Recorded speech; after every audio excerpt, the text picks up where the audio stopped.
Coucou tout le monde, normalement je suis bien en direct. J'ai aucune idée si pour le moment ça va rester en IGTV ou pas. Si jamais c'est le cas, je vous demanderai juste d'attendre un petit peu vu qu'en live j'attends toujours un petit moment au départ. Coucou tout le monde, donc je vais parler de lipides aujourd'hui, je vais surtout vous poser des questions en fait. Ça va très bien Rémi et toi? Donc je vais répéter quelques fois au début, je m'excuse pour le côté redondant, mais j'ai eu la peine à prononcer redondant. Je vais vous poser des questions par rapport aux lipides, savoir ce que vous attendez vraiment de la prochaine vidéo YouTube, parce que je vais être clair, je galère. Il y a beaucoup de choses à dire. Les lipides, donc les graisses, c'est extrêmement complexe et on peut partir d'un truc aussi simple et bête que le gras c'est la vie et justement regarder ce qu'on a envie vraiment de retirer des graisses. Donc voilà, ma question aujourd'hui principale c'est qu'est-ce que vous aimeriez voir dans la vidéo sur les graisses? Et bon, si ça, voilà, il n'y a rien de spécial qui vous vient en tête, c'est très bien. Moi, j'ai plein de choses à vous dire. Mais concrètement, là, je suis un peu en train de me casser la tête. Mais c'est positif, hein, j'essaie de réfléchir de la meilleure façon de présenter tout ça. Savoir si je dois faire une vidéo simple, une vidéo compliquée, savoir si je dois faire une vidéo où finalement je pars vraiment dans des détails techniques ou est-ce que finalement les derniers formats de vidéo, comme pour le collagène et puis les glucides, qui des fois ont des petits côtés techniques, mais la plupart du temps ont surtout, voilà, j'ai envie de dire, des informations que vous pouvez prendre comme ça, qui vous aident à comprendre, j'espère, le sujet pour ensuite l'appliquer comme vous le souhaitez. C'est compliqué pour moi de faire le même format pour les lipides, parce que concrètement, là, il s'agit de synthétiser le dernier macronutriment, entre guillemets, quoi.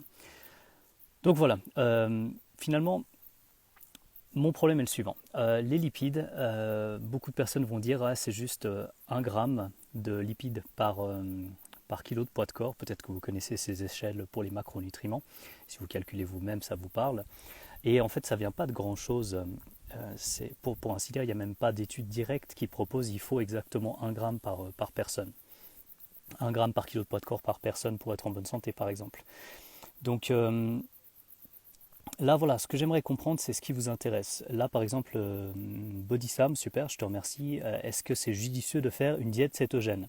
Alors du coup, je pourrais parler de la diète cétogène, je pourrais probablement parler des corps cétoniques, de ce qu'on comprend des corps cétoniques, des raccourcis qui sont faits au niveau des corps cétoniques. Donc il y a tout ce côté-là au niveau des lipides qui, à mon avis, est très très intéressant. Et dont je peux parler, bien sûr. Ça ne fera pas le fils de la totalité d'une vidéo, je ne pense pas. Mais il y a quelque chose de très intéressant à déter au niveau de la diète cétogène, ça c'est certain. D'ailleurs, il n'y a pas que le côté santé et bodybuilding, enfin il n'y a pas que le côté bodybuilding, justement il y a aussi le côté santé. Et comprendre les quelques perspectives qui sont mentionnées, on va dire, dans le corps médical aussi au niveau de la diète cétogène, ça peut être intéressant. Donc, alors, parfait. Donc, je répète pour les personnes qui viennent de venir, coucou chat, salut les autres. Si jamais vous avez des questions que vous aimeriez que j'aborde dans la prochaine vidéo sur les lipides, en très bref, je me casse un petit peu la tête, mais à nouveau c'est positif, c'est juste que je ne connais pas encore le format. N'hésitez pas à me les poser ici, comme ça m'aidera peut-être à comprendre ce que vous attendez, parce que moi j'ai plein de choses à partager. Je peux simplement poser la caméra, parler pendant 1 heure et faire ça même peut-être 2 fois pour avoir 2 vidéos sur les lipides, c'est possible aussi, mais peut-être que vous attendez certains détails.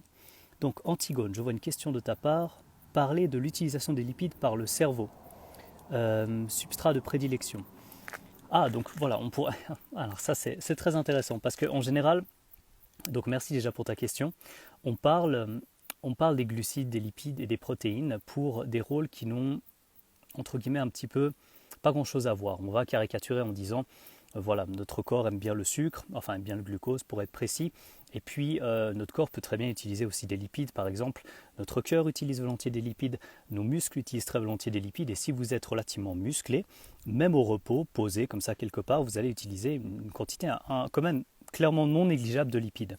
Donc, il y a globalement quelque chose qu'on pourrait caractériser d'utilisation de substrats tissus spécifiques et globalement on pourrait parler aussi allez on va dire peut-être quelque chose d'un peu plus macro comme ça et plutôt votre organisme dans l'ensemble et regardez combien vous utilisez de substrats d'un point de vue on pourrait dire préférentiel mais avec l'aspect quantitatif comparé à d'autres substrats.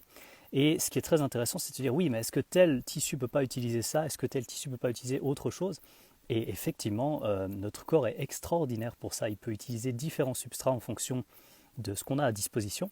Heureusement, si notre corps, par exemple, je vais prendre un laps de temps un peu standard comme ça, au bout de 5-6 heures, ça fait 5-6 heures que vous n'avez rien mangé, vous n'avez plus beaucoup de glucose à disposition sous forme de glycogène hépatique, donc la forme de stockage dans le foie.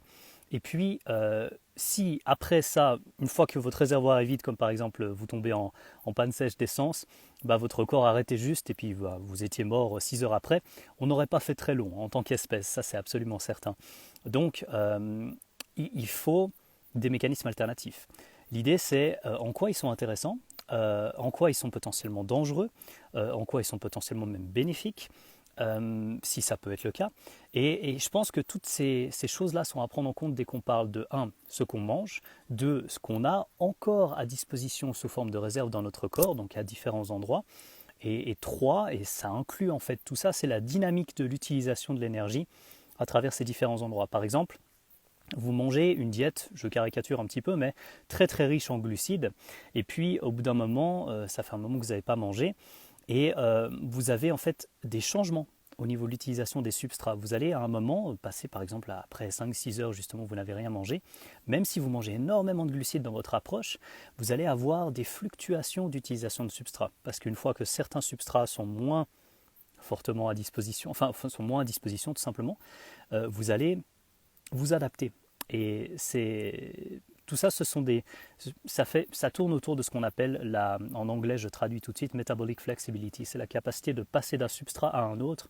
Et c'est une des mesures qui est parfois mentionnée dans le côté critères santé, comme ça.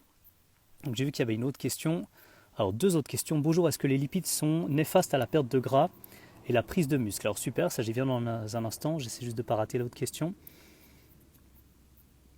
Ouais, je pense. Pas de problème, je vais mettre le live en IGTV.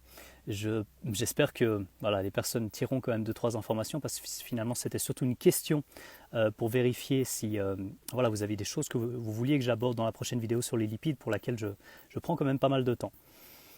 Donc la question ici, est-ce que les lipides sont néfastes à la perte de graisse et à la prise de muscle, je pense, même si je n'ai rien contre la prose. Donc, oui et non. Est-ce qu'ils sont néfastes pour la perte de graisse? Parce que ça dépend de la quantité totale. Dit autrement, on parle toujours de la fameuse balance calorique, hein, donc il faut toujours regarder un contexte global avant d'aller regarder ce qui se passe spécifiquement. Pour ainsi dire, vous consommez 100 grammes de lipides, pour donner un exemple comme ça, très concret, ça vous fait 900 calories. Enfin, on va pas regarder les différents détails avec les différents types de graisses, puis dire peut-être que certaines graisses vont avoir plutôt 8 à 8,5 kilocalories, alors que d'autres, ça va être plutôt 9. Donc bref, on va dire 100 grammes de graisse consommée dans votre diète qui vous fait 900 calories de graisse. Je dirais, c'est même pas un problème pour perdre du poids, dès le moment que vous consommez plus de 900 calories. Dès que vous dépensez plus de 900 calories. Mais évidemment, il va vous rester les lipides, il va vous rester les glucides, et puis vous n'allez pas prendre juste, je sais pas, 100 grammes d'huile d'olive. Donc le but c'est, d'ailleurs ce serait plus que 100 grammes d'huile d'olive, pardon, parce que l'huile d'olive c'est pas 100% de lipides, c'est un petit peu moins, ça ferait 110 grammes, quelque chose comme ça. Donc l'idée c'est de savoir si on peut perdre de la graisse et pas brûler de la graisse. Brûler, je devrais dire oxyder pour être clair, bien sûr. Et il y a toujours ce bilan à la fin. C'est comme quelqu'un qui dit « Ouais, super, j'ai brûlé de la graisse », c'est la même chose que quelqu'un qui dit « Ouais, super, j'ai gagné 1000 euros ». Bah, si vous avez juste derrière 1500 euros de facture à dépenser, eh ben, c'est super, vous avez gagné 1000 euros, mais vous étiez carrément dans le besoin. Donc vous n'êtes pas du tout à coup dans un espèce de surplus avec un gars qui va faire pump it up en soirée et puis payer un verre à tout le monde. Je caricature un petit peu, mais parler de quelqu'un qui brûle beaucoup de graisse sans prendre la totalité du contexte, c'est vraiment une histoire d'un gamin qui est très content à un instant T, mais qui n'a aucune notion du contexte global. Donc voilà, brûler de la graisse, on s'en fout, à peu de choses près. Ce qui compte, c'est combien est-ce qu'on a oxydé, d'un nouveau pour être plus précis, des lipides à la fin de la journée comparé à ce qu'on a stocké. Et dans toute cette dynamique, est-ce que quelque chose, par exemple pour quelqu'un qui ne calcule pas, peut nous aider spontanément à perdre plus facilement de la graisse? Et probablement que le fait de diminuer les lipides jusqu'à un certain point, bien sûr, ça peut nous aider à ne pas en stocker plus facilement, parce qu'en fait, rien de plus simple que de stocker de la graisse. Lorsque c'est déjà de la graisse, vous la stockez sous forme de graisse. Donc vous n'avez pas besoin de convertir via un phénomène qu'on appelle la DNL, la de novo lipogénèse, la de novo lipogenesis, qui est le fait de fabriquer de la graisse à partir de quelque chose qui n'en était pas. C'est quelque chose qui n'est pas efficient. Le corps va pas spontanément aller se dire « Oh, on peut passer tout droit, on va juste faire un petit détour parce que c'est cool ». Ça ne marche pas comme ça. D'un point de vue énergétique, on tend vers une forme d'efficience. Donc, probablement qu'effectivement, brûler de la graisse parce qu'on a mangé beaucoup de graisse, ce n'est pas la stratégie la plus optimale pour perdre spontanément de la graisse. Alors que lorsqu'on a suffisamment de glucides à disposition, bien sûr, on va ponctuellement inhiber la lipolyse, donc le fait de dégrader les lipides, mais ce n'est pas du tout un problème parce que les glucides qu'on mange, on les utilise aussi. Donc, admettons que vous mangiez, je sais pas, une grosse salade de fruits le matin, vous dites oh, c'est horrible tous ces glucides, en plus c'est du sucre, etc. Et qu'en fait, le matin, vous avez vraiment la pêche, vous avez refait vos stocks d'énergie au niveau du glycogène hépatique, au niveau du glycogène musculaire, donc nos formes de réserve au niveau des muscles et du foie, au niveau des astrocytes, on pourra en parler aussi donc dans le cerveau. Et puis vous êtes en forme, vous êtes hyper actif, et puis vous avez une augmentation de ce qu'on appelle la SPA, je ne parle pas des animaux, mais c'est la Spontaneous Physical Activity, c'est l'activité physique spontanée. Et bien le bilan total à la fin, admettons que vous avez mangé beaucoup de calories venant des glucides, donc vous avez entre guillemets pris du poids en très peu de temps, mais vous avez été très actif, vous avez été peut-être agréable avec les personnes avec qui vous avez discuté, vous avez en gros bien digéré, vous êtes content de votre repas, etc. Vous étiez au soleil en train de marcher, etc. On s'en fout si ponctuellement vous n'avez pas brûlé de la graisse, parce que vous n'en avez pas absorbé beaucoup non plus. Une grande salade de fruits, allez la chercher, la graisse qui est présente dedans. Donc c'est toujours cette histoire de bilan. En fait, c'est simple. Et on fait des raccourcis énormes. Et je pense que les pires erreurs de réductionnisme, comme on l'appelle, seraient de dire par exemple que soit on manque de cortisol, soit on manque d'oxydation des lipides, soit on manque de ces hormones de stress qui se prennent le relais lorsque on manque de glucose. Donc voilà, il y a des personnes qui font ces erreurs-là et qui ne regardent même pas le total calorique et qui tout à coup vous inventent des trucs comme quoi les hormones sont quelque part presque indépendantes du contexte calorique. Et c'est faux. Ce serait comme dire ma voiture elle est tellement pure que du coup j'ai une essence de super qualité et je peux rouler plus longtemps. C'est vrai, mais si à un moment le réservoir est vide, le réservoir est vide. Peu importe la qualité de l'essence. Donc à un moment, vous êtes obligé de passer sur un autre mode. Peut-être vous avez un moteur de secours, peut-être vous avez une remorque, peut-être vous avez une autre voiture, peu importe, mais à un moment, quand il n'y a plus, il n'y a plus. Donc l'aspect quantitatif et l'aspect qualitatif sont toujours liés et c'est autant les apports qu'autant les dépenses. Et c'est pas tout, parce qu'au niveau des dépenses, vous pouvez aussi fluctuer au fil de la journée. Par exemple, ça paraît peut-être curieux, venant de moi, on va dire ça comme ça, mais moi j'aime bien le jeûne. Je ne le pratique pas, mais j'aime beaucoup la sensation du jeûne. Et attention, parce que ne prenez pas cette information pour la mettre n'importe où, mais moi je suis extrêmement focus quand je jeûne. J'ai un très bon souvenir de mon premier livre avec Christophe Bonnefond, Les secrets de la sèche, où j'ai écrit le 6e pilier, qui est une histoire de gestion du stress et du sommeil, qui était peut-être un des plus compliqués pour moi à rédiger à l'époque. Je l'ai écrit d'un seul coup. Ça m'a pris 11 heures. Et en 11 heures, j'ai fait ça non-stop. Pour ainsi dire, j'ai rien mangé. J'étais voilà, dans mon sujet, ok, le stress, stress, inflammation, sommeil, c'était un gros sujet. Et de quelle manière ça pouvait empêcher la perte de graisse. Et j'ai vraiment été focus pendant 11 heures non-stop. Je n'étais pas là en train de, je sais pas, boire un jus de fruits ou quelque chose entre de non-stop, paf, focus à fond. J'adore ça, j'adore. Et c'est quelque chose qui est lié avec une attention très élevée, comme ça, qu'on a grâce au relais hormonal, et qui peut nous aider à sortir de situations particulièrement dangereuses. Si par exemple on est sous stress, je prends toujours cet exemple bidon, mais on a une bête féroce qui nous fonce dessus, super, c'est pas ce qui arrive de nos jours, mais bref, vous avez l'image. Si vous êtes ultra focus et que le but là c'est ok, un max d'énergie à disposition, vous êtes focus à fond et puis vous vous sortez de cette situation de merde parce que numéro 1, la survie, ensuite on regarde éventuellement pour la santé sur le long terme ou autre, mais numéro 1 c'est la survie. Eh bien heureusement que vous êtes hyper attentif, hyper focus, etc. Mais à quel prix ? Et c'est ça qui est intéressant, c'est que vous allez dégrader certains tissus qui, par exemple, sur le long terme, vous aident à avoir un bon système immunitaire. Un des trucs qui est extrêmement sensible au cortisol et tout ce relais hormonal. Donc cortisol, adrénaline, on pourrait parler aussi de l'hormone de croissance, on pourrait parler de l'oxyde nitrique, on pourrait parler des œstrogènes, de la prolactine, de la sérotonine. Bref, ça peut aller assez loin, mais tout cet ensemble de choses qui se met en place dès que quelque part, il n'y a pas suffisamment d'énergie à disposition pour vos cellules. Eh bien, ça augmente votre focus, mais par exemple, ça va défoncer votre glande thymus. Et votre glande thymus, elle est connue sur la durée par quelque chose qu'on trouve sur PubMed qui s'appelle thymus gland involution. Donc involution, c'est l'inverse d'évoluer, donc c'est le fait d'avoir un rétrécissement de cette glande thymus. Et la glande thymus, vous connaissez les lymphocytes T probablement, ou une partie du système immunitaire en tout cas. Et si le cortisol littéralement va défoncer votre glande thymus, bah à court terme on s'en fout. Le but c'est pas de lutter contre un pathogène, c'est de pouvoir fuir face à ce lion ou cet ours ou peu importe ce qui vous attaque ou voilà, ou votre boss qui vous crie dessus et vous répondez mal, c'est possible aussi. L'essentiel là, c'est de répondre à ça. Si après vous pouvez régénérer une partie de ce tissu maigre qui a servi d'énergie parce que vous êtes littéralement bouffé de l'intérieur pour faire du glucose, ben c'est pas grave, vous pouvez revenir, enfin c'est pas grave, a priori c'est pas un problème dès le moment que vous revenez à un mode de production énergétique plus efficace.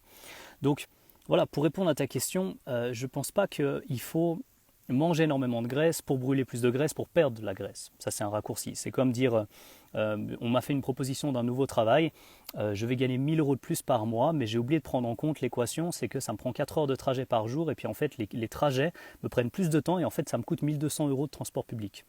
Et ben, en bilan, vous êtes en négatif, et en plus vous perdez du temps. Génial. Donc on s'en fout complètement de brûler de la graisse, à un instant T.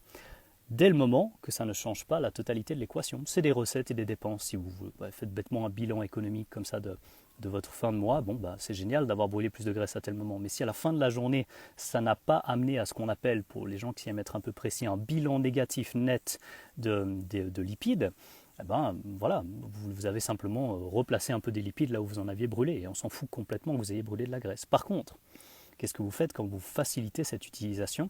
Vous empiétez sur d'autres. Et là, via quelque chose qu'on appelle le cycle de Randle, en tout cas pour les acides gras qui sont au-delà d'une certaine taille, donc pas les short chain et medium chain triglycerides, donc pas les acides gras à chaîne moyenne et à chaîne courte, mais les acides gras à chaîne plus longue, vous avez une interaction sous forme de compétition qui fait que vos lipides à ce moment-là vont dire bon, ben, on a beaucoup de lipides à utiliser, on ne va pas utiliser beaucoup de glucose, et on a un effet ponctuel qui pourrait être proche d'un effet de certains diabétiques où avec une grande quantité de lipides circulant, on parle d'acide gras libre, on pourrait parler de plusieurs choses, on pourrait parler de NEFA, non-esterified fatty acid, ce genre de choses, mais l'idée c'est que vous avez là une opposition au niveau des substrats et votre corps dit oh, urgence, là il y a beaucoup de lipides, on va les utiliser, le glucose c'est un peu plus tard, de toute façon on va se débrouiller pour oxyder ça plus tard.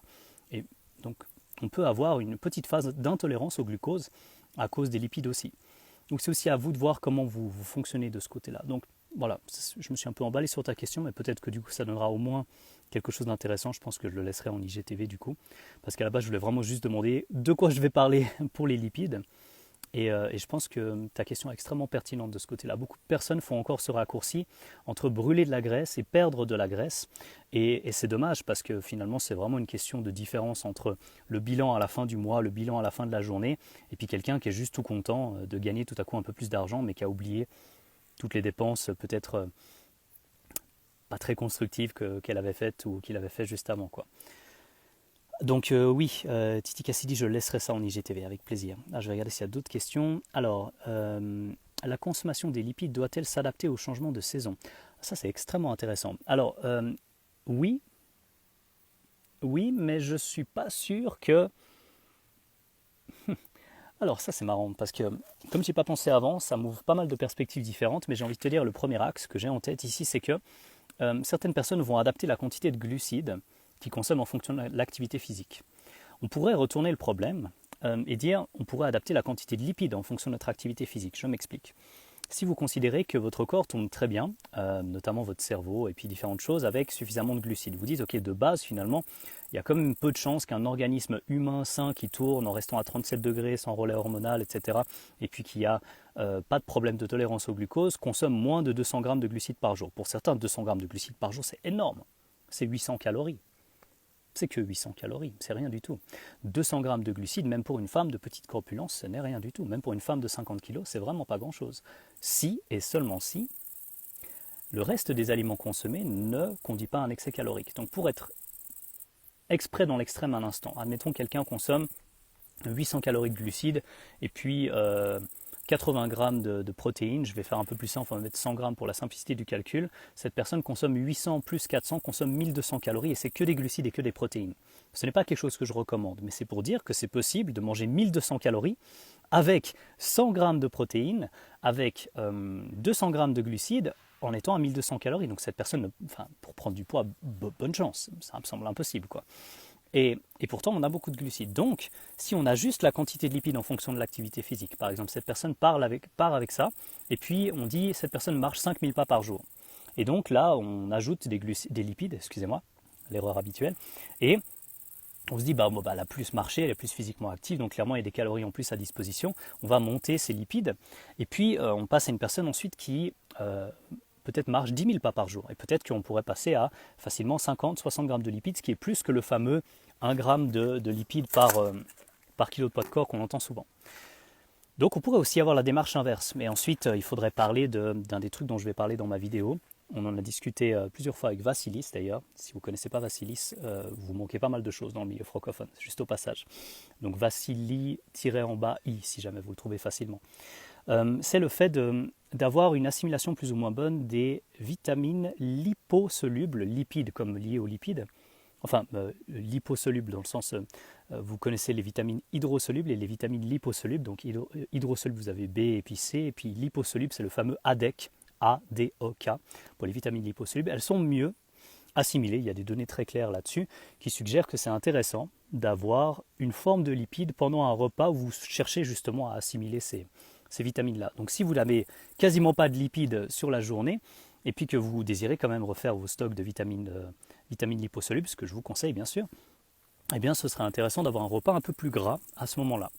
Donc pour les personnes qui consomment régulièrement du foie, de ruminants par exemple une fois par semaine, je peux me permettre de vous conseiller la chose suivante, c'est d'avoir un repas un peu plus gras, un peu plus riche en graisse à ce moment-là pour justement faciliter l'assimilation de ces vitamines-là. Ensuite, le reste du débat, ça fait partie de la controverse dont je vais parler, les acides gras essentiels, la perspective, ce qu'on trouve dans la science, ce qu'on trouve dans des perspectives, on va dire, alternatives, et puis ce qu'on a comme recommandation généralement.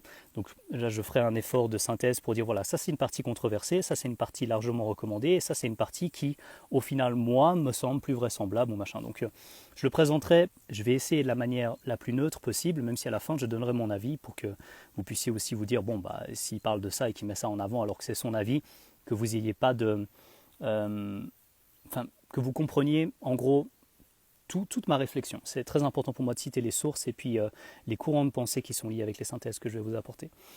Donc voilà, je pense que si tu veux adapter les lipides aux saisons, ce qui était ta question à la base, admettons tu es beaucoup plus physiquement active en été, ce qui semble être le cas, on augmente la spontaneous physical activity, l'activité physique spontanée en été, c'est bien connu, évidemment que la lumière ne se résume pas qu'à la vitamine D, ce qui serait à la fois dommage, triste et puis très franchement réducteur de toute façon. Donc, lorsque vous avez plus envie de bouger en été, profitez d'adapter éventuellement vos lipides, pourquoi pas un petit peu à la hausse, si vous les gardiez relativement bas pendant l'hiver. Mais si, voilà, ce n'était pas spécialement le cas, après c'est plus une question d'adapter ça à la quantité totale d'énergie, tout en ayant des aliments de relativement bonne qualité. Et c'est vrai qu'en hiver, vous n'avez pas la même quantité de fruits de saison, bien sûr, à disposition.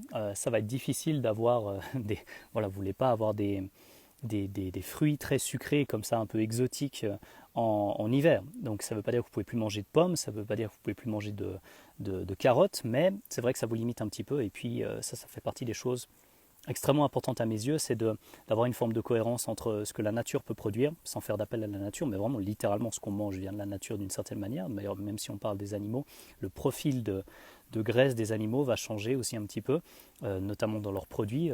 Les produits laitiers et les œufs vont avoir des choses qui se modifient un petit peu au fil des saisons.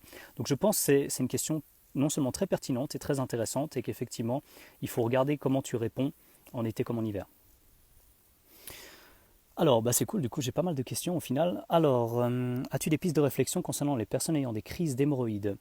Oui, oui, bien sûr, j'ai plusieurs idées.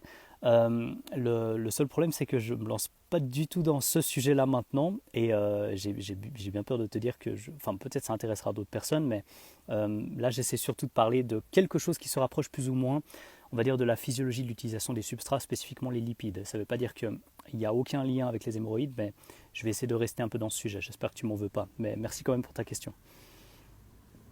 Escalade paysage. Hello, d'ailleurs, merci pour ton commentaire l'autre jour sur les oméga 3. Il y a eu des débats très constructifs. Des fois, il y a des personnes qui ont de la peine à avoir on va dire, garder un certain calme avec un sujet, par exemple, avec lequel on n'est pas forcément d'accord à la base. Et puis, voilà, donc cette personne que vous voyez ici, Escalade paysage, m'a permis d'avoir un échange, je trouve, à la fois courtois et constructif. Donc, je profite de dire merci et je salue l'ouverture d'esprit, au passage. Alors, ta question, tu pourrais donner ton avis sur le régime acido-basique en lien avec les inflammations de type tendinite? Ouais, alors bon, ok, très rapidement, je déteste couvrir un sujet rapidement parce que justement, on ne peut pas couvrir le sujet. L'idée, c'est que ça prend un certain temps, il faut poser un contexte, mais le régime acido-basique, c'est vraiment quelque chose qui fait partie de ces trucs très rapides comme ça, où globalement, on va peut-être conseiller des choses intéressantes, comme voilà, conseiller plus de fruits, etc. On va dire, voilà, ça fait partie des aliments alcalins. Et puis, on part du postulat que du coup, on va changer notre corps d'une certaine manière. Alors, il y a le raccourci énorme, ce serait de dire qu'on va avoir une grosse modification du pH sanguin, parce que le pH sanguin est vraiment très précisément régulé, donc ça, ce serait ridicule. Donc en général, on va prendre typiquement des mesures au niveau de l'urine pour le pH, mais globalement, voilà, c'est à mon avis pas beaucoup plus poussé d'un point de vue compréhension globale du métabolisme humain que quelque chose comme l'échelle de l'indice glycémique est tout basé là-dessus. Donc c'est une échelle qui va analyser un critère entre guillemets précis, sorti de tout contexte pour ainsi dire. On ne parle pas de respiration par exemple, on ne parle pas de CO2, on ne parle pas... Bon, alors oui, si ça amène à, je sais pas, utiliser par exemple du bicarbonate, tout ce genre de choses, moi je suis même pas sûr encore de savoir exactement comment ça fonctionne au niveau de l'équilibre acido-basique là-dessus. Et c'est pas pour dire que j'ai pas étudié les modèles de base, mais bon, il existe aussi des suggestions autour du fait que ça ne change pas tant que ça en fonction justement juste de ce critère, enfin bicarbonate, CO2, etc. Donc je pense que la régulation est peut-être même plus complexe que ce que voilà, les modèles les plus courants, on va dire, suggèrent de ce côté-là. Et puis, bien sûr, je suis au courant de ce genre de choses au niveau de la respiration. Hein. Je veux dire, je ne veux pas non plus trop parler de moi à un instant, mais je suis quand même fils de pneumologue, donc un professeur ordinaire en pneumologie qui m'a donné quelques bases. On a quelques discussions aussi. Rien de ce que je dis n'est représenté par lui ici. Hein. J'assume totalement tout ce que je dis, hein. Mais c'est juste pour dire, voilà, je ne suis pas juste un gars qui tombe comme ça sur un premier site d'un gars un petit peu chelou qui balance une théorie, mais je pense pas que ça va super loin. Et puis pour les tendinites, tu as beaucoup d'autres choses que tu peux regarder, notamment l'équilibre de certains acides aminés, avoir suffisamment de glycine par rapport à la méthionine, pas avoir trop d'excès de l'autre acide aminé soufré, notamment la cystéine. Tu peux aussi essayer de ne pas avoir trop de graisse pro-inflammatoire type oméga 6, donc ça impliquerait de limiter ces huiles végétales industrielles comme le tournesol, comme l'huile de soja, ce genre de choses. Et je pense que ce sera beaucoup plus efficace, beaucoup plus rapidement aussi de ce côté-là. Donc grossièrement, une source de collagène, pas trop de viande musculaire, collagène ou de glycine en tout cas.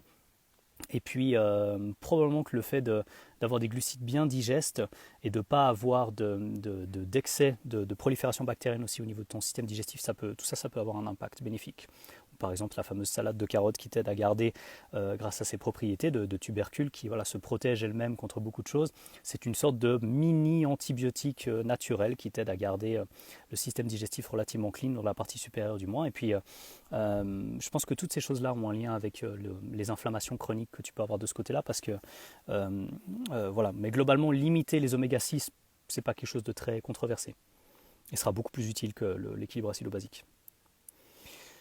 Projet résilience, brûler de la graisse versus perdre de la graisse. Alors ouais, clairement, je vais essayer d'en parler, mais j'ai quand même une vidéo entière déjà là-dessus. Et puis je ne veux pas juste référer les gens à quelque chose que j'ai déjà fait, mais je vais essayer de l'intégrer dans le reste du contexte pour que finalement je reprenne pas une vidéo entière dans une autre et que la vidéo fasse 3 heures. Parce que je parle facilement trop, selon mes critères en tout cas. Alors, qu'est-ce qu'on a d'autre comme exemple? My Glow Inside Out, pardon, j'étais pas en mode anglais. Avec plaisir, pas de souci. Anthony, 3, 2, 7, 1. Est-ce que les lipides peuvent avoir un rôle plus ou moins par rapport aux blessures? Oui, bien sûr. Je pense que ça revient quand même assez fortement au domaine que je viens de détailler un petit peu avec le côté pro et anti-inflammatoire. Et puis globalement, ça aidera à quasiment personne d'avoir un excès d'huile de soja dans sa diète, quoi, pour faire très très simple. Donc oui, il y a un impact, c'est certain. Et puis de là à dire, par exemple, est-ce que du coup certains lipides peuvent favoriser la guérison directement?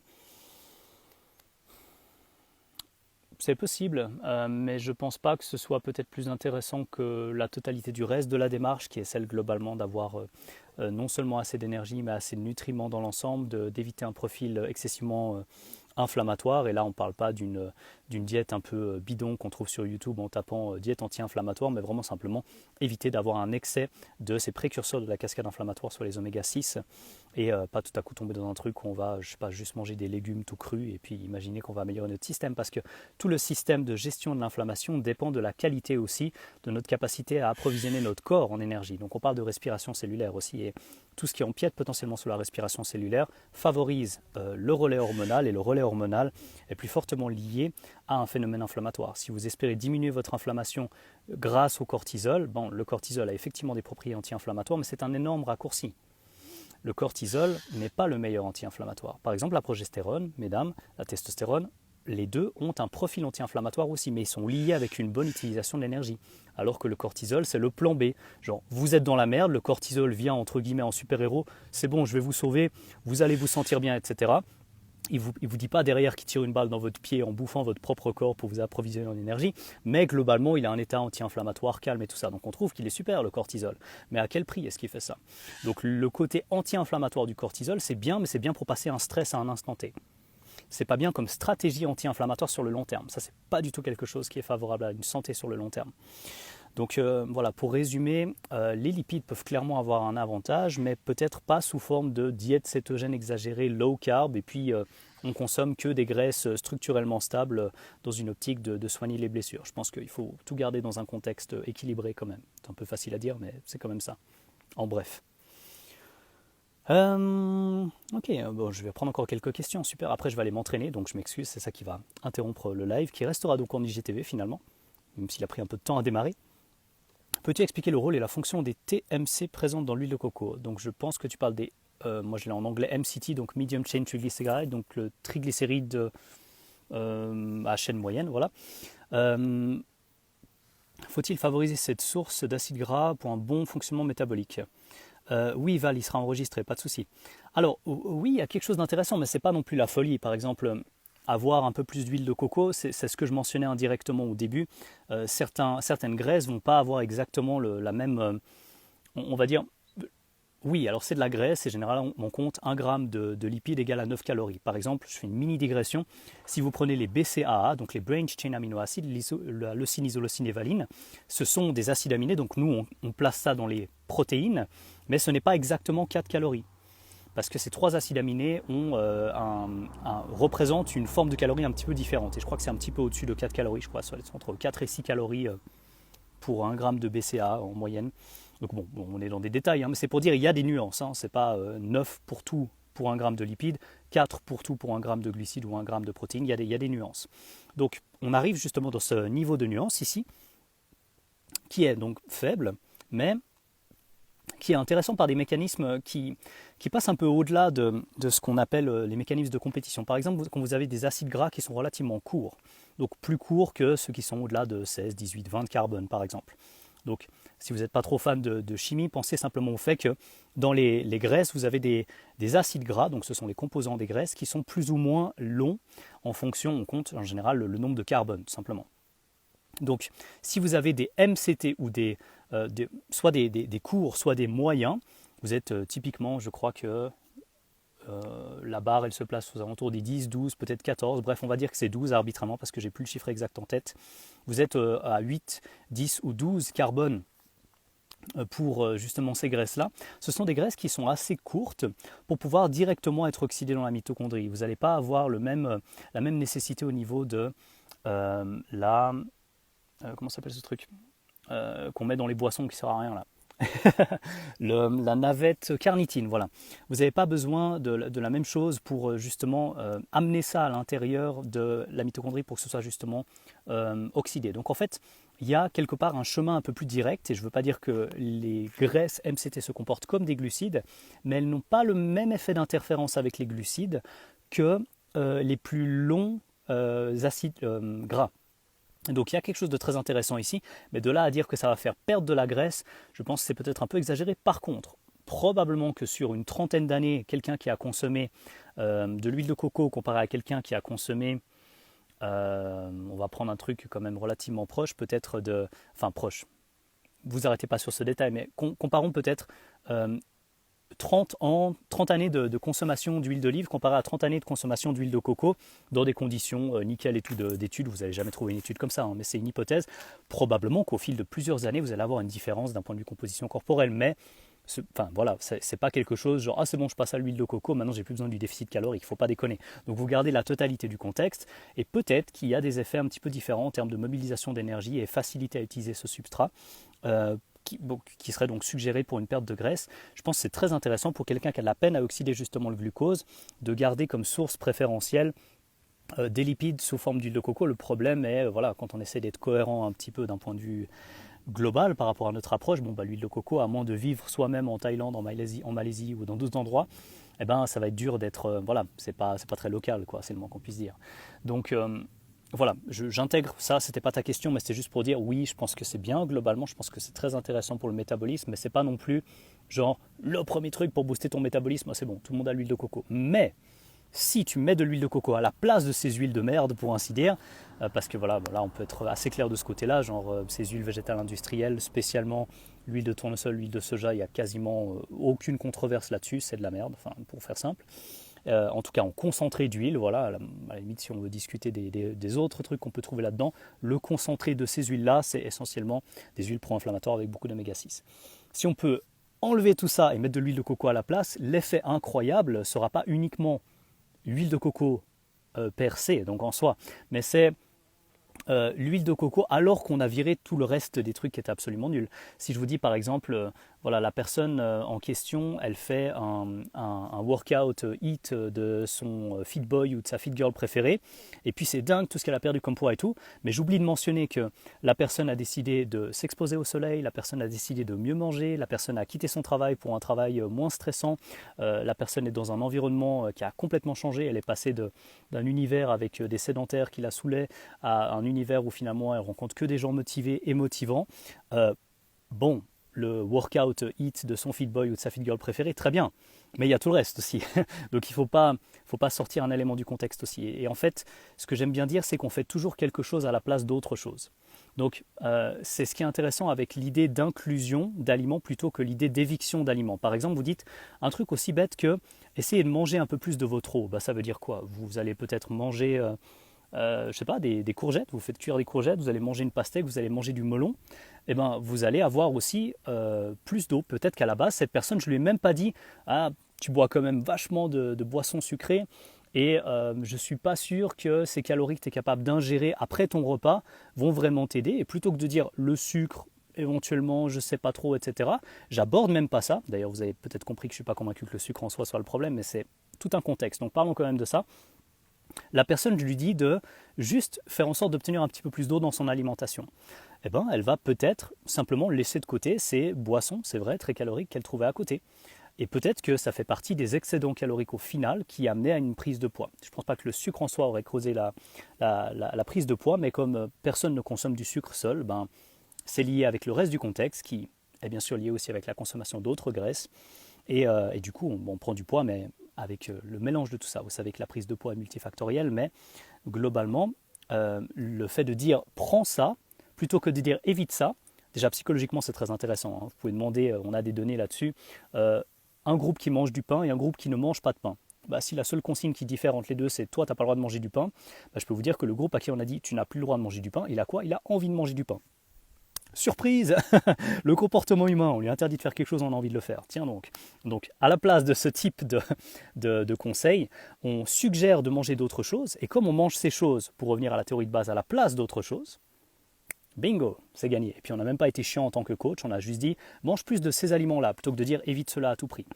Cela dit, si vous avez une personne qui vous dit moi je mange 3 cuillères à soupe de beurre de cacahuète par jour, bon, il faudra adresser le problème à un moment ou à un autre, parce que là c'est chaud. C'est bon, ok, mais c'est chaud. Donc voilà, c'est un peu pour l'exemple au niveau des MCT, c'est très intéressant, mais il faut l'intégrer dans la totalité du reste de la stratégie, comme pour tout, quoi. Alors, je vais prendre, je pense, encore peut-être 2 ou 3 questions, 2 je pense. Pourquoi favorisez-vous l'huile de coco désodorisée? euh, J'allais dire un truc bête parce que l'autre elle pue. Non, non, il y a plusieurs types d'huile de coco que tu peux avoir. Et certains vont se dire, dès le moment qu'ils voient le terme raffiné, par exemple, ils se disent, ah, raffiné, c'est industriel, c'est pas bon. Et ça fait partie des raccourcis qui restent encore, même si c'est un des moins mauvais raccourcis, le fait de manger peut-être des sources un peu plus naturelles, un peu moins transformées, que généralement l'industrie, quand elle met son nez dans quelque chose, ça pose plus de problèmes que d'avantages, on est d'accord, mais c'est un contexte quand même à poser. Si par exemple vous avez du sucre raffiné, vous avez de l'huile de coco raffinée, ben, du sucre non raffiné, est-ce que c'est forcément un avantage?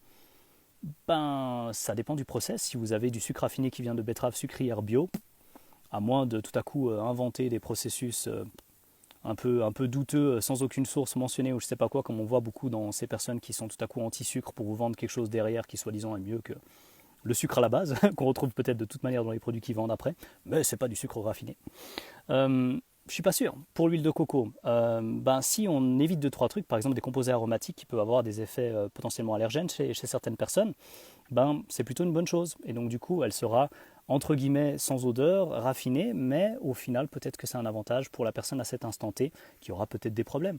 Donc le truc du moins transformé possible par défaut, toujours tout le temps, bah c'est comme tout. Je suis un emmerdeur, je sais, mais gardez le contexte. Est-ce que pour cette personne, à ce moment-là, c'est plus facile de consommer, je sais pas, du sucre que du miel? Et je dis n'importe quoi là, même admettons qu'un miel en question, même un miel de qualité entre guillemets, bah, pose des problèmes d'allergie. Bon bah voilà, si vous connaissez les propriétés thérapeutiques du miel sur les cicatrices, je ne sais pas si vous êtes au courant de ça, il y a lorsqu'on cherche à avoir une belle cicatrisation, le miel, donc il faut que ce soit du miel de qualité, peut vraiment vous aider à cicatriser mieux. Ben, quel est l'avantage du miel par rapport au sucre raffiné? Ben, en fait, il peut y avoir un désavantage du miel par rapport au sucre, parce que du sucre sur la plaie peut aussi améliorer la régénération de la plaie. On n'y pense pas forcément, parce que voilà, on ne se dit pas super, on rajoute du sucre comme ça, mais s'il est raffiné, dit autrement, il est dépourvu d'impuretés.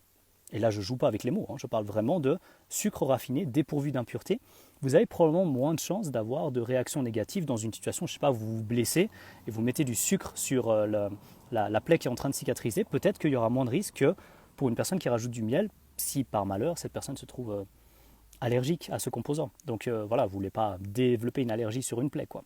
Ça va de soi. Donc voilà, c'est pour donner un peu de contexte autour de ta question. Je pense que c'est pas que au niveau de l'huile de coco qu'on se pose ça en général, mais c'est plutôt par rapport à pourquoi est-ce qu'on préférerait quelque chose qui pourtant semble aller contre un courant de pensée comme celui du fait qu'il faut systématiquement consommer brut jusqu'à aller croquer dans des brocolis crus pour du sulforaprane en évitant le côté potentiellement goitrogène à côté, quoi. Donc, résumé pour dire, garder un seul truc en tête et l'appliquer à fond, en général, on finit par tomber sur un problème parce qu'on oublie le contexte. Oups, Flo, je crois que j'ai raté une de tes... Ah voilà, alors je vais finir avec ta question, Flo. Tu penses qu'on peut descendre en dessous de 0,4 g de lipides alors en étant naturel et en sèche? Alors, oui, je pense qu'on peut. Je pense, cela dit, qu'il faut qu'on reste dans un contexte où on est capable de promouvoir ou d'entretenir la santé. Et ça devient compliqué à ce stade-là. Et il y a des données qui suggèrent quand même que descendre en dessous d'un certain pourcentage de graisse, ça devient problématique. Mais ensuite, il faut regarder le type de graisse et puis il faut regarder comment est-ce que cette personne, j'ai mentionné les vitamines liposolubles auparavant. Et je pense que ce n'est pas possible d'entretenir une bonne santé si on n'est pas capable d'entretenir nos réserves de vitamines liposolubles notamment. Donc si on descend vraiment beaucoup les graisses, ce qu'on peut faire, on ne va pas mourir. Mais le but, ce n'est pas de ne pas mourir, c'est d'être en meilleure santé possible. Et si possible, dans le cadre du bodybuilding ou de perte de poids, donc préférentiellement de la graisse, donc en conservant la masse maigre, donc en conservant aussi le plus possible de tissu musculaire, on va devoir rester dans la meilleure santé possible. Et en ce sens, je pense qu'au moins une fois par semaine, il faudrait refaire ses réserves de vitamines liposolubles, par exemple avec une combinaison, je ne sais pas, 2-3 jaunes d'œufs plus du foie. Et là, du coup, on pourrait rester relativement bas en graisse le reste de la semaine, mais quand même refaire nos réserves de vitamines liposolubles sans avoir les problèmes qui pourraient être associés à ça. Ensuite, je pense que c'est particulièrement intéressant, si on a aussi peu de lipides que ça, de privilégier vraiment les précurseurs hormonaux, donc particulièrement le cholestérol. Donc je pense que je n'ai pas mentionné ça pour rien, bien sûr, les jaunes d'œufs et le foie de ruminant, ce seront les sources les plus intéressantes. Ça ne veut pas dire qu'il faut supprimer absolument tout le reste des lipides, mais dans ton cas, oui, parce que si on est à 0,4 g par kilo de poids de corps, on est trop bas pour dire ouais, je vais me mettre un petit peu de beurre de cacahuète au passage. Non, désolé, 0,4 g de lipides, les gars, vous laissez tomber les graisses inutiles. Donc une fois qu'on a laissé tomber les graisses qui ne sont pas nécessaires, on va essayer de se concentrer sur celles qui sont les plus intéressantes. Et c'est à partir de là, on peut se dire, ok, on peut descendre vraiment bas parce que tout le reste ça suit, parce que tout le reste des micronutriments on est bon, parce que le quota calorique total est adapté, la personne continue de pouvoir s'entraîner, elle n'est pas sur le point de tomber dans les pommes toutes les 2 secondes, etc. Et globalement, on voit qu'au niveau hormonal, ça a l'air d'aller. La personne garde une bonne capacité à s'entraîner, etc. On n'a pas tout à coup une espèce de mini-dépression, une chute de la testostérone, et puis voilà, plein de choses qui seraient associées avec une diminution d'un bon, on va dire, une détérioration d'un bon profil hormonal. Eh bien, on peut probablement, mais l'idée c'est de tester aussi. Je pense qu'on peut sans trop de problème naviguer entre... Et là, on est vraiment bas, hein, entre 0,2, 0,3, 0,4, 0,5, dès le moment qu'on est capable de gérer vraiment bien tout le reste. Et comme ça n'arrive pas chez beaucoup de personnes, moi je tendrais plutôt à être quand même dans la limite supérieure. Parce que à quoi bon descendre aussi bas quand en pratique on se rend compte à quel point il faut être précis sur des aliments avec quasiment pas de graisse, des aliments avec quasiment que des protéines et à nouveau justement très peu de graisse, etc. Ça devient très compliqué. Et pour le côté adhésion, que beaucoup appellent adhérence. Adhérence, c'est pour les voitures, hein, mesdames, messieurs. Donc adhésion, c'est la capacité justement à suivre le programme. Eh ben, je pense qu'être plutôt aux alentours de 0,6, 0,7, 0,8, c'est tout à fait excellent aussi la plupart du temps, où on remarque que voilà, par rapport à ce qu'on cherche à oxyder de manière préférentielle, et je pense que vous avez compris que je pense que c'est en tout cas délicat de chercher de manière chronique à empiéter sur l'oxydation du glucose, on va mettre ça comme ça en simple. Eh ben, il faudrait regarder ensuite les pourcentages de calories que ça représente. Pour être très clair, si vous mangez, vous faites 70 kg et vous mangez 2000 calories, c'est pas énorme, hein, cela dit. Eh ben, peut-être que pour vous, avoir 0,5 g de lipides, c'est bien.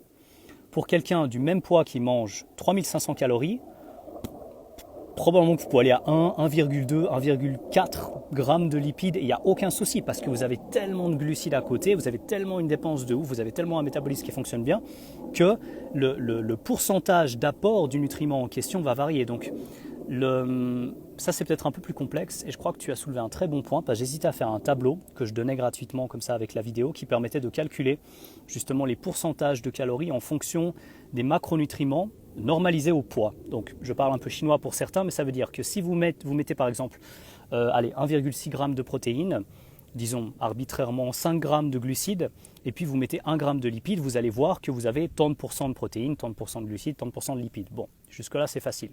Donc vous faites votre programmation et vous voyez ça. Mais tout à coup, imaginez justement, vous vous posez la question, est-ce que je peux descendre en dessous de 0,4 g?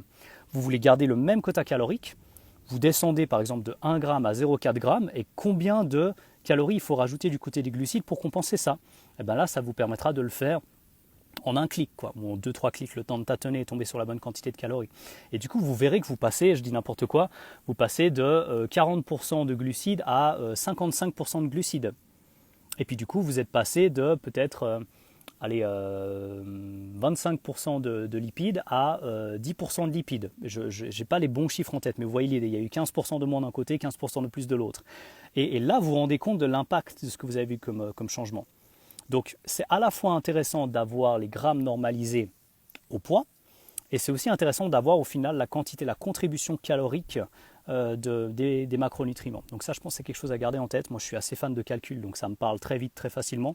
Mais je pense que pour les personnes qui n'ont jamais vu ça, vous allez dire, waouh, en fait, ça ne sert à rien de voir les pourcentages. Bah oui, ça ne sert à rien. Si vous mangez 1000 calories et puis que vous avez le bon pourcentage, bah vous mangez quand même pas assez. Donc on s'en tape complètement du pourcentage. Vous n'avez pas assez de prod, vous n'avez pas assez peut-être de lipides, vous n'avez pas assez de glucides. Pour être bien, c'est tout. Donc même si vos pourcentages sont parfaits, c'est dans votre tête, c'est de la masturbation intellectuelle. Il faut être sûr d'avoir assez autant dans l'absolu que en relatif par rapport à votre poids, que en relatif dans le sens les macronutriments sont en interrelation. Si vous diminuez un et vous augmentez l'autre, il se peut que le quota de calories soit le même, mais vous allez avoir des changements. Et donc ces pourcentages, ils sont valables et intéressants que dès le moment que vous avez une bonne vision globale. Et c'est l'idée de ne pas faire des erreurs de type le fameux réductionnisme. On va se dire, ah c'est bon, la personne a moins de 30% de lipides, parce que je ne sais pas, admettons que vous avez ça en tête comme étant quelque chose de bien pour la santé, mais cette personne-là a même pas 50 grammes de protéines à la fin de la journée. Ben, peut-être qu'elle a assez au niveau pourcentage, mais qu'elle mange tellement peu que ça apparaît comme un joli pourcentage, mais la personne ne mange pas assez. Donc voilà. Voilà pour les quelques exemples. Donc j'espère que Flo, je t'ai répondu. Je dirais pour quelqu'un de précis, de minutieux comme toi, tu pourrais sans problème aller de ce côté-là de temps en temps. Pour quelqu'un qui débute et qui a peut-être pas beaucoup de notions et qui a surtout besoin d'être accompagné au début, je ne vois pas vraiment l'intérêt de descendre en dessous de 0,6 ou 0,7 la plupart du temps, sachant que le critère le plus important est avant tout, est-ce que vous suivez ce qu'on vous a proposé? Si la réponse est non, bah, c'est nous qui avons tort en tant que coach. Donc voilà la perspective que j'ai. Mais oui, alors dans un imaginaire parfait, le fameux en théorie, tout va bien, on pourrait descendre sans problème là, même dès le début, mais le problème c'est que ce n'est pas pratique comme approche, je pense, avec des personnes qui ne sont pas familières avec tous ces calculs et qui n'ont pas l'habitude de se dire, ouais, alors là je sais que si je prends du skyr, ça va donner tant de protéines et puis je ne vais pas avoir trop de lipides à côté. Par contre, si je prends le cottage cheese, la variante full fat, ça va me faire quand même beaucoup de calories et tout, donc c'est assez compliqué. Là, quand je prends un steak comme ça donne ça. Là, quand je prends tel lait, ça fait, ouais, en fait, c'est quand même vachement calorique, il y a quand même beaucoup de lipides et tout. Tout ça, c'est tout un monde. Moi, j'ai compté mes calories pendant plus de 5 ans, donc forcément, ça me semble logique, ça me semble normal, presque automatique. Mais voilà, pour les personnes qui commencent, je pense pas que ce soit nécessaire. Donc c'est pour ça que j'aime pas beaucoup parler de ces 0,4, 0,6, 0,7, 1 gramme, 1,2 g hors contexte, et ça me prend toujours un peu de temps de parler de tout ça. Par contre, grâce à toi, je pense qu'il y aura du coup enfin je l'avais en tête, mais tu m'as aidé à confirmer l'idée. Je vais me débrouiller pour concocter un petit tableau d'équivalence calorique en fonction des grammes par kilo de poids de corps, pour qu'on puisse facilement voir ce que ça donne, puis vous pouvez le télécharger et l'utiliser gratuitement, quoi. Super, moi je vais devoir aller m'entraîner, donc je vous remercie beaucoup d'avoir suivi ce live, qui restera donc en IGTV. Je préciserai juste qu'il met un peu de temps à démarrer, parce qu'à la base je voulais juste votre avis sur ce que vous vouliez voir dans la vidéo sur les lipides. Et puis pour les personnes qui se plaignent que je publie pas assez de choses, que la vidéo a pris du retard, etc., je fais au mieux. Donc ça paraît con, mais je ne vais pas négliger ma propre vie par rapport au contenu que je partage. Je fais de mon mieux pour à la fois partager un maximum de choses gratuitement et voilà, m'entretenir moi-même aussi, parce que si je vais bien pendant les 5 prochaines années, vous aurez plus d'infos que si je fais un burn-out dans 2 semaines. Donc ça paraît con, mais m'occuper de moi, ça me permet de mieux m'occuper des personnes aussi qui cherchent à avoir plus d'informations. Et il y a beaucoup de choses qui arrivent sur le projet Résilience, si jamais. Donc les personnes qui me disent qu'il n'y a pas assez de contenu gratuit qui est disponible, allez voir, c'est une pépite cette page. On l'a fait avec plusieurs de mes collègues qui sont vraiment parmi les meilleurs. En tout cas, je les adore. Ils sont incroyables. Donc n'hésitez pas à aller voir directement cette page-là. Et puis il y a autre chose aussi qui arrive. Là, c'est parce qu'on a fait l'annonce hier. Il y a un webinaire gratuit qui a lieu mercredi 19 à 20h. Et on animera avec Hugo, qui est HYY, enfin Huge, vous allez voir assez facilement, du projet Résilience. Et je pense que là, on va vous apporter vraiment des infos très chouettes aussi. Donc il y a ça qui arrive, il y a la vidéo sur les lipides qui arrive. Beaucoup de contenu assez chouette, je pense, qui arrive. Si vous me dites que je ne publie pas assez, c'est que vous n'avez pas compris qu'il y a aussi beaucoup de choses en parallèle qui se passent sur le projet Résilience. Voilà. Donc comme ça, c'était juste pour le dire. Mais merci beaucoup pour vos retours, parce que c'est chouette de voir que j'ai beaucoup de retours extrêmement positifs avec le fait que je sois plus actif maintenant sur les réseaux. Il y a beaucoup de choses qui se sont passées. De mon côté, je suis mieux organisé, j'économise plus de temps et du coup, je peux passer plus de temps à vous partager du contenu aussi. Donc voilà, c'est que du bonheur dans tous les sens apparemment, donc génial. Et pour les replays sur YouTube avec le live, alors si c'est pour le projet Résilience, il y aura le replay à disposition, mais il faut s'inscrire. Donc là, c'est sur la page Projet Résilience. Vous allez voir directement sur leur Podia. Une fois que vous êtes inscrit, vous aurez dans votre espace membre le replay aussi à disposition. Donc ça, il y sera, il n'y a pas de souci. Même si vous n'arrivez pas à être là pour le live, il sera à disposition en replay. Donc voilà, ne me dites pas que je ne vous l'ai pas dit, il suffit d'être inscrit pour avoir accès au replay. Voilà, je vous souhaite une magnifique journée. Moi, je vais m'entraîner, je vous dis, je m'occupe aussi de moi, c'est important. Et puis à la prochaine, merci encore une dernière fois d'avoir suivi ce live. Ciao, ciao, merci.